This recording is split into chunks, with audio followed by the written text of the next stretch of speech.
Hello friends, this is doctor Kanupriya here and आज हम बात करने वाले हैं सोडियम हाइपोक्लोराइट के बारे में, जो एक मेजर कॉम्प्लिकेशन है हमारी आरसीटी की। आरसीटी करते वक्त आप लोग कई बार नज़रअंदाज कर देते हैं पेशेंट जब आपको कुछ सिम्टम्स बताता है, जैसे कि पेन, पेरेस्थीसिया, एकाइमोसिस एंड एडेमा। ऐसी चीज़ें आप नेगलेक्ट कर देते हैं और समझ नहीं पाते हैं कि ये पेशेंट जो बता रहा है ये क्यों बता रहा है। एक्चुअली हमने आप लोग कंसिडर करते हैं कि हमने तो आरसीटी कर दी है एंड इस अकॉर्डिंग अब पेशेंट को कोई भी सिम्टम्स नहीं होने चाहिए, क्योंकि अब वो पल्प रहा ही नहीं है। अब हमारे दांत की नस खत्म हो चुकी है, हमने पूरा रूट कैनाल ट्रीटमेंट कर दिया है, तो फिर पेशेंट बाद में हमारे पास वापस आके ये कंप्लेंट्स क्यों कर रहा है। आगे बढ़ने से पहले आप सब्सक्राइब कर दीजिए मेरे चैनल को, ताकि आप कोई भी डेंटल अपडेट्स मिस ना करें। आगे बढ़ते हैं अब हम अपने मेन टॉपिक पे, that is sodium hypochlorite accident. अब सोडियम हाइपोक्लोराइड एक्सीडेंट हमारा किस टाइम होता है? पहला पॉइंट, हम शुरू करते हैं बिल्कुल बेसिक से। तो सबसे पहले हम आरसीटी जब भी कराने जाते हैं तो हमारा सबसे पहला स्टेप होता है उसमें एक्सेस ओपनिंग। एक्सेस ओपनिंग में डॉक्टर ड्रिल करता है आपके दांत को और ओपन करता है आपके पल चैम्बर का रूफ, ताकि वो आपके कैनाल्स तक पहुंच सके। दूसरा स्टेप होता है हमारा बीएमपी, यानी कि बायोमैकेनिकल प्रिपरेशन। अब ये बीएमपी जो होता है यानी कि बायोमैकेनिकल प्रिपरेशन, इसी पार्ट में, इसी ही स्टेप में हम इरिगेंट का यूज़ करते हैं और वो होता है सोडियम हाइपोक्लोराइड। अब ये सोडियम हाइपोक्लोराइड को इरिगेंट की तरह यूज़ करने का रीज़न क्या होता है? ताकि जितना भी हमारा क्लीनिंग, हमने शेपिंग और क्लीनिंग की है कैनाल्स की, उसमें जितना भी डेब्री हमारा एक्यूमुलेट हुआ है, इकट्ठा हुआ है, वो सारा ओज आउट हो जाए, रिमूव हो जाए through that liquid. Irrigant is a form of liquid. So उस इरिगेंट को यूज़ करने का हमारा पर्पस इतना ही होता है ताकि वो कैनाल में हमारे जो भी डेब्री इकट्ठा हुआ है वो सारा बाहर निकाल दे और कैनाल प्रॉपरली क्लीन हो जाए, ताकि हमारा जो भी हम मेडिसिनल हम ऑब्चुरेट करके गट्टा पर्चा डालेंगे वो उसमें प्रॉपर एक शेप दे, एक इवन कैनाल दे, उससे रेजिस्ट करने के लिए। अब हमने आरसीटी कर दी है और पेशेंट अब घर चला गया है। अब आपके पास कुछ दिन बाद पेशेंट लौट के आएगा, या तो 1-2 दिन हो सकते हैं, या फिर वो ज़्यादा हफ्ता भी हो सकता है या कुछ दिन भी हो सकते हैं। अब पेशेंट आपके पास, वही पेशेंट वापस आता है और आपसे बोलता है कि डॉक्टर साहब, मेरे बहुत दर्द हो रहा है, मेरे बहुत सूजन हो गई है और मेरे यहाँ नीला नीला हो गया है और मेरे को जलन हो रही है, इचिंग हो रही है। ये सारे सिम्टम्स पेशेंट आपको बताएगा और आप सोचोगे कि अब तो होने का सवाल ही नहीं उठता, क्योंकि अब तो मैंने आरसीटी कर दी है और अब इसमें कुछ बचा नहीं है दांत में, तो ये कॉम्प्लिकेशंस क्यों हो रहे हैं पेशेंट को।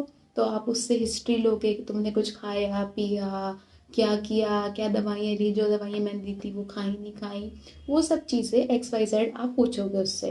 पूछने के बाद आप फिर उसका एक्सरे लोगे और डायग्नोस करोगे उसी दांत को कि ये क्यों हो रहा है। तब आप देखोगे कि उस दांत के एपाइकल एंड में आपको इन्फ्लेमेशन मिलेगा और आप तब डायग्नोस कर पाओगे कि गलती कहाँ हुई है। यूजुअली जो सोडियम हाइपोक्लोराइड के एक्सीडेंट में सिम्टम्स देखे जाते हैं, उसमें सबसे पहला सिम्टम होता है हमारा oedema, that is the swelling. अब पेशेंट को उस एरिया में स्वेलिंग होगी। दूसरा होता है हमारा एकाइमोसिस। एकाइमोसिस मतलब उधर खून जम जाता है और नीला नीला हो जाता है वो एरिया मुंह का। तीसरा हो गया हमारा पेन, पेशेंट को पेन होगा बहुत ज़्यादा। पेन के बाद हमारा आता है पेरेस्थीसिया, यानी कि पेशेंट को होगी जलन और इचिंग, टिंगलिंग सेंसेशंस, ये सारी होंगी। और इसके अलावा एक और हो सकता है वो हमारा टिश्यू नेक्रोसिस। अब टिश्यू नेक्रोसिस में क्या होता है, उस एरिया के सेल्स डेड हो जाते हैं, तो वो एरिया नेक्रोस्ड हो जाता है। तो ये सिम्टम्स पेशेंट आपको आके बता सकता है और यही सिम्टम है हमारे सोडियम हाइपोक्लोराइड के एक्सीडेंट के। अब हम जानेंगे कि सोडियम हाइपोक्लोराइड का एक्सीडेंट किन वजह से हो सकता है। तो उसमें सबसे पहला नंबर पे आती है हमारी रूट परफोरेशन, यानी कि जब उसकी हमने बीएमपी करी है, उसको प्रिपेयर करा है कैनाल को, उस टाइम हमने उसकी रूट के एपेक्स में फाइल को इंसर्ट कर दिया है और उसे परफोरेट कर दिया है, जिसकी वजह से हमारा जो इरिगेंट है वो फ्लो होके एपेक्स तक पहुंच गया है, बियॉन्ड एपेक्स पहुंच गया है और वहाँ पे प्रेशर क्रिएट हो गया है। और क्योंकि ये इरिगेंट बहुत ही हार्मफुल होता है फॉर द टिश्यूज़ और ये बहुत सारे एलर्जिक कंडीशंस क्रिएट कर सकता है, तो इस एक्सीडेंट की वजह से भी आपको सोडियम हाइपोक्लोराइट के सिम्टम्स दिख सकते हैं। दूसरा हमारा आता है इनकरेक्ट वर्किंग लेंथ। अब इनकरेक्ट वर्किंग लेंथ लिया है आपने, यानी कि जब आप वर्किंग लेंथ ले रहे हैं तो उस समय आपने एक गलत वर्किंग लेंथ ले ली है, यानी कि आपने एपेक्स को जो प्रॉपर फॉर्म में आपको मेजर करना चाहिए वो नहीं किया है, आपने कुछ माइन्यूट डिटेल्स मिस कर दी हैं, तो उस केस में भी आपका ये सिम्टम दिख सकता है। अब तीसरा हमारा आता है इरिगेशन निडल को हमने फोर्स कर दिया है इंटेंशनली। अब हमें नहीं पता है कि हमें इरिगेशन निडल को हमें डालना है ताकि इरिगेंट प्रॉपरली स्प्रेड हो जाए। हमने इरिगेशन निडल को फोर्सफुली हमने कैनाल के अंदर पुश किया और हमने उस इरिगेंट को एक प्रॉपर एरिया से बियॉन्ड पहुंचा दिया जहाँ पे उसे स्प्रेड करने के लिए स्पेस नहीं मिला और वो एपाइकली फ्लो हो गया। एपाइकली यानी वो एपेक्स से बाहर चला गया। यानी अब हमें ये एक कॉम्प्लिकेशन का एरिया पता चलता है कि हमने कहाँ गलती करी। Now here is a tip for you guys is whenever you are inserting the needle in the canals, always remember कि आप जब भी अपने निडल को इंसर्ट कर रहे हैं इरिगेशन के लिए, उससे उस एरिया तक एंगेज, जहाँ पे वो एंगेज हो रहा है निडल, यानी कि जहाँ आप कैनाल में ले जा रहे हैं और आपको लग रहा है कि यहाँ से हमारा निडल आगे नहीं जा पा रहा, ये एक हिंड्रेंस क्रिएट कर रहा है, तो उस एरिया से 1 mm पीछे आइए और फिर पुश करिए निडल को और तब अपने इरिगेंट को फ्लो होने दीजिए। इससे क्या होगा, एक तो आप अनवांटेडली आप ट्रॉमा क्रिएट नहीं करेंगे और एक वो जो आपका सिम्टम क्रिएट हो रहा है एक्सीडेंट वाला वो नहीं होगा। अब खुद सोचिए कि अगर आप अपने निडल को जो एंगेज हो रहा है कैनाल में जाके उससे फोर्सफुली पुश करते हैं तो उसके पास तो राइट लेफ्ट कोई जगह ही नहीं बचती, तो वो ऑब्वियस है कि वो ऊपर ही जाएगा, यानी कि वो एपेक्स में ही जाएगा और कॉम्प्लिकेशन क्रिएट ही करेगा। तो बेटर देन दैट आप अपने एंगेज एरिया से उसको 1 mm पीछे करें ताकि उसका फ्लो प्रॉपर सारे डायरेक्शंस में हो और इरिगेंट अपना फंक्शन प्रॉपरली करे। Now another reason for hypochlorite accident is anatomical variation.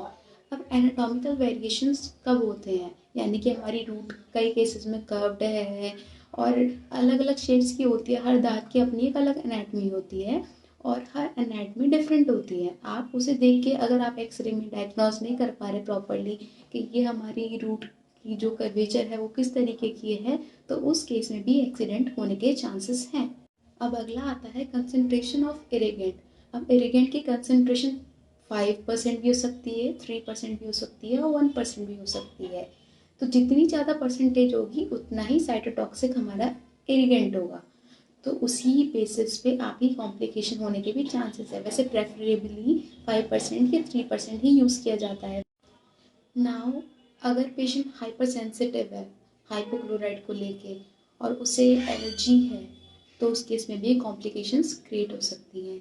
इसके अलावा अगर आपने प्रॉपर आइसोलेशन नहीं किया है उस एरिया का जहाँ आप आरसीटी कर रहे हैं और इन प्रॉपर आइसोलेशन की वजह से आपका हाइपोक्लोराइड लीक हो गया है, तो उस केस में भी ये कॉम्प्लिकेशन हो सकती है। तो इस केस में यूजुअली मैं क्या करती हूँ, अगर सोडियम हाइपोक्लोराइड हमारा लीक हो जाता है तो आप 2 तरीके से कर सकते हैं। पहला तरीका, आप रबर डैम यूज़ करके आइसोलेशन कर लें। दूसरा तरीका, अगर आप रबर डैम यूज़ नहीं कर रहे तो आप जिस टूथ पे आरसीटी कर रहे हैं उधर अपना सक्शन टिप प्लेस करके रखें ताकि जो भी हाइपोक्लोराइड लीक हो वो सक्शन के थ्रू आपका एब्जॉर्ब हो जाए। या फिर सक्शन के साथ आप एक चीज़ और करना है टू प्रिवेंट दिस कॉम्प्लिकेशन। उसके लिए आपको क्या करना है, कॉटन रोल को प्लेस करना है उस टूथ के पास ताकि जो भी थोड़ा बहुत हाइपोक्लोराइड आपका सीपेज हो, लीकेज हो, वो सब उधर एब्जॉर्ब हो जाए कॉटन में, अदर देन सक्शन। तो ये कॉम्प्लिकेशन आप प्रिवेंट कर सकते हैं इन तरीक़ों से। अब इस कॉम्प्लिकेशन को ट्रीट कैसे करना है आपको ये पता होना बहुत ज़रूरी है, क्योंकि अगर आपने कॉम्प्लिकेशन क्रिएट कर दी है तो पेशेंट को मैनेज करना भी आप ही की ड्यूटी है। तो management of the patient is utmost important. So when you talk about the management part, first we should explain to the patient that what we have done to you. आप ऐसे तो बोल नहीं सकते ना कि मेरी गलती की वजह से ये हुआ है, otherwise patient will only blame you. तो in that cases what you need to say to the patient is कि हमने जो दवाई आपके में डाली है that is not appropriate according to you, वो आपको सूट नहीं कर रही है, वो दवाई आपके टिश्यूज़ को सूट नहीं कर रही है, इस वजह से ये प्रॉब्लम आपके साथ हो रही है, हम दूसरी दवाई डालेंगे एंड वो आपको सूट करेगी और सब चीज़ें कुछ दिन में ठीक हो जाएंगी। आपको पेशेंट को कंसोल करना है कि ये कॉम्प्लिकेशन नॉर्मलाइज हो जाएगी।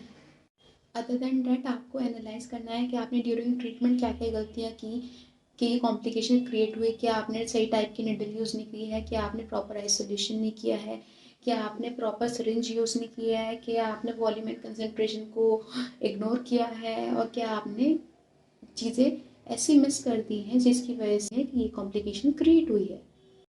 Now depending on the severity हम ट्रीटमेंट अपना देंगे।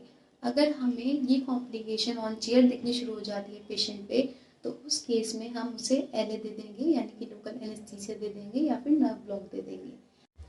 अब अगर पेशेंट बाद में आता है, उस केस में हम उसे पहले एनाल्जेसिक्स दे देंगे ताकि उसका पेन रिलीव हो जाए। अब एनाल्जेसिक्स देने के बाद भी हम उसे एंटीबायोटिक्स दे सकते हैं अगर हमें चांसेस हैं सेकेंडरी इन्फेक्शन के, तो और एंटीबायोटिक्स में हम उसे देंगे Augmentin 625 plus Metrogyl 400।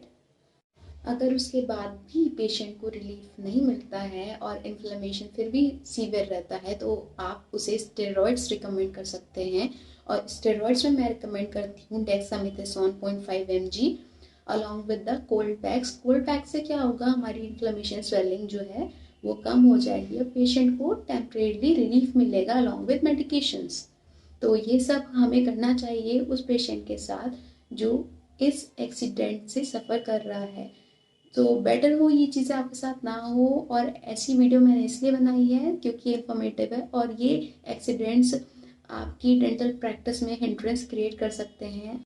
So I believe ये वीडियो आपके लिए हेल्पफुल होगा। This is doctor Kanupriya signing off.